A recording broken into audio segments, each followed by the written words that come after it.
Assalamualaikum warahmatullahi wabarakatuh. Sahabat DDN dan pemirsa sekalian, kemajuan suatu negara ini ditandai oleh beberapa hal. Yang pertama adalah kemajuan ilmu pengetahuan dan teknologi. Yang kedua adalah peningkatan kualitas pendidikan. Yang ketiga adalah adanya pembangunan infrastruktur modern.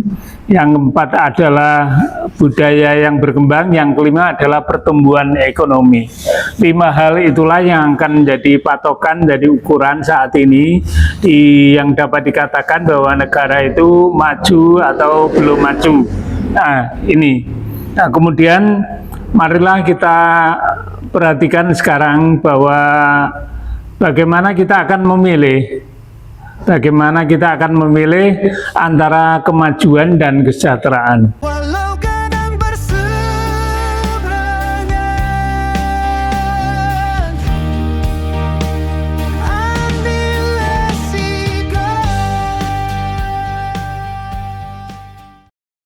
Nah, sahabat DDN dan pemirsa sekalian, kemajuan ilmu pengetahuan dan teknologi memang menjadi tuntutan kebutuhan. Artinya bahwa efisiensi dan kemudian efektivitas satu kegiatan apapun ini harus dapat didorong dengan teknologi yang lebih maju dan lebih modern.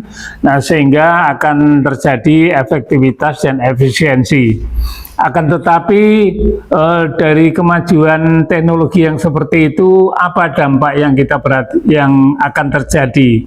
Setidaknya ada langkah-langkah yang perlu kita ambil, yang ini juga merupakan permasalahan di pedesaan khususnya. Ya, saya punya pengalaman bahwa di sepanjang aliran sungai, di sepanjang aliran sungai ini adalah para penduduk sekitar ini mencari pasir dengan menyelam. Nah, dia membawa alat, kemudian menyelam ke sungai, mengambil pasir, dan untuk kepentingan pembangunan di wilayah tersebut. Kemudian ada pemilik modal yang datang, daripada menggunakan tenaga kerja yang banyak dan membutuhkan pembiayaan yang besar, cukup dengan satu perahu dan kemudian satu diesel, dan kemudian cukup dikendalikan oleh satu orang. Satu orang ini dapat mengambil pasir ya dengan diesel tersebut disedot, kemudian bisa berkubik-kubik pasir dapat diambil. Nah, kemudian apa dampaknya? Dengan kemajuan pengetahuan dan teknologi yang seperti itu, maka yang terjadi adalah adanya pengangguran. Jadi para penambang pasir sekarang menjadi gelisah karena ada pemilik modal yang dapat dengan seenaknya mengambil pasir dan hasilnya berlimpah-limpah, keuntungannya juga sangat besar. Tapi sementara para penambang pasir ini menjadi masalah. Akan kemana dia mencari kehidupan? Akhirnya pemerintah barangkali mengambil langkah untuk membantu para penambang pasir ini adalah dengan memberikan keterampilan, pengetahuan supaya alih profesi dari pengambil pasir kepada profesi yang lain. Katakanlah diberikan keterampilan membuat bakso. Nah, kemudian setelah dia bisa buat bakso, kemudian diberikan bantuan modal kerja, diberikan rombong, kemudian apa yang terjadi? Setelah dia punya keterampilan menjual bakso, membuat bakso, kemudian ada rombong, ada modal, dia berjualan bakso, ya. Kemudian dalam waktu yang relatif singkat, tidak sampai 1 bulan, ternyata rombongnya dijual. Nah, mengapa terjadi begitu? Karena pengetahuan baru yang dia miliki, ya, ini belum kita persiapkan untuk bagaimana setelah dia memproduksi, kemudian kemana harus dipasarkan, bagaimana cara memasarkan. Biasanya kita ini kalau mengambil keputusan itu kurang banyak pertimbangan. Jadi biasanya kita berpikir sederhana. Nah, kita ajari buat kue, dan kemudian supaya bisa membuat kue, setelah itu kue ini akan dibawa kemana? Ini juga tidak ada tindak lanjut begitulah, tidak ada tindak lanjut. Nah, sehingga dengan demikian mereka akan kembali masuk ke sungai untuk mencari pasir dan bersaing dengan orang-orang yang punya modal yang tinggi. Nah, sehingga dengan demikian maka tetap saja terjadi bahwa pengangguran ini akan terjadi di mana-mana. Ini hal yang kecil. Belum lagi misalnya pertanian, yang tadinya para buruh tani ini punya keterampilan mencangkul sawah, dan kemudian datanglah traktor. Setelah traktor ini digunakan untuk untuk mengolah lahan pertanian, ini adalah menguntungkan pemilik lahan. Karena apa? Dengan biaya sedikit, lahan akan segera dapat dicangkul dengan menggunakan traktor. Nah, sementara para buruh tani akan menganggur. Nah, ditambah lagi diberikan keterampilan lagi.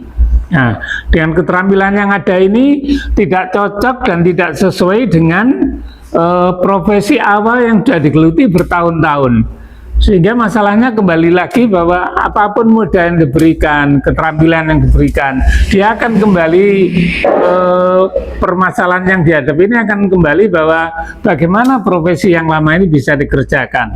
Ini adalah masalah-masalah yang mungkin kecil tapi jumlahnya mungkin banyak ini. Karena petani pemilik lahan dengan para buruh tani ini sudah barang tentu lebih banyak buruh tani daripada petani pemilik lahan. Ini merupakan hal kecil dari yang tanam biasanya dengan manusia, sekarang dengan mesin, ya, panen biasanya dengan manusia, kemudian diganti mesin, akhirnya terjadi pengangguran. Dan jumlahnya ini saya kira tidak sedikit. Inilah yang menyebabkan kemiskinan itu tetap bertahan. Jadinya ada perubahannya itu sangat kecil. Ya, ini seperti itu. Kemudian marilah kita lihat infrastruktur pembangunan jalan tol misalnya bagus, memberi kemudahan dan kelancaran ekonomi, jalan-jalan yang sudah mulus dan kemudian mengirim barang supply saprodi lancar, bahan pokok lancar, semuanya lancar. Akan tetapi apakah kita pernah berpikir bahwa di sepanjang jalan tol yang sudah dibangun itu, ya, banyak rumah-rumah makan yang tutup gara-gara orang mobil-mobil yang biasanya lewat jalan biasa dan berhenti di warung tersebut untuk makan, atau di perempatan-perempatan jalan ada toko-toko kecil, dia membeli sesuatu, membeli camilan, membeli rokok, membeli apapun kebutuhan yang dipergunakan dalam perjalanan itu. Akhirnya apa? Dengan melalui jalan tol cukup disediakan rest area. Dan rest area ini jumlah penjualnya adalah sangat terbatas. Ya, tidak begitu luas, jumlah pedagangnya juga terbatas, dan biasanya diutamakan adalah penduduk setempat yang dilewati jalan tol. Nah, sekarang ini berapa jumlah para pedagang-pedagang kecil yang saat ini dengan adanya pembangunan jalan tol? Ini memang harus kita perhatikan. Karena apa? Mereka sekarang ini hanya mengeluh, berdiam diri, sabar, ya, menahan diri untuk dapat, ya gimana ya kita mencari ekonomi, ya gimana ya, selain warung sekarang harus jualan apa ya, toko-toko kecil yang sekarang ini pada tutup nih, terus bagaimana ya. Nah, belum lagi ditambah toko-toko modern saat ini. Ya, toko-toko modern yang menyediakan berbagai hal. Ini toko-toko kecil juga semakin tutup, yang di pedesaan, yang di mana-mana. Ini adalah semacam ada kontradiksi lah antara kemajuan dan kesejahteraan. Sebenarnya kalau kita pikir lagi, sebenarnya lebih utama mana? Kita mengejar kemajuan, apakah kita menginginkan kesejahteraan? Ya, ada barang tentu kita akan pilih dua-duanya. Negaranya maju, rakyatnya makmur dan sejahtera. Akan tetapi hal-hal kecil yang seperti ini tidak bisa diabaikan. Nah, marilah kita berdiskusi, marilah kita bicarakan, kita rembuk orang-orang kecil ini, ya, orang-orang pinggiran, orang-orang kecil. Marilah kita bahas. Sebab kalau tidak kita yang ikut memikirkan, siapa lagi? Karena pemerintah sudah saat ini sedang disibukkan untuk pertumbuhan ekonomi, disibukkan dengan proyek-proyek besar yang membutuhkan dana yang bertriliun-triliun, ya. Sementara yang kecil-kecil ini paling diberikan bansos, bantuan sosial. Nah, inilah, marilah kita berdiskusi. Saya mohon pemirsa dan sahabat DDN untuk memberikan tanggapan apa pemikiran saya ini mungkin terlalu dangkal atau mungkin kurang pas. Silakan diberikan tanggapan, atau bahkan kalau perlu diusulkan sebaiknya kita ke depan akan diskusi tentang apa. Nah, marilah kita berdialog, berkomunikasi untuk mencoba belajar memperhatikan yang kecil sebelum kita melaksanakan yang besar. Baiklah sahabat DDN, para pemirsa sekalian, demikian yang dapat saya sampaikan pada kesempatan ini. Kurang lebihnya mohon maaf. Kita berdoa bersama-sama, mudah-mudahan segenap masyarakat, bangsa dan negara kita ini selalu dalam lindungan Allah SWT dan akan memperoleh kesejahteraan dunia dan akhirat. Amin ya rabbal alamin. Sekian, terima kasih. Assalamualaikum warahmatullahi wabarakatuh.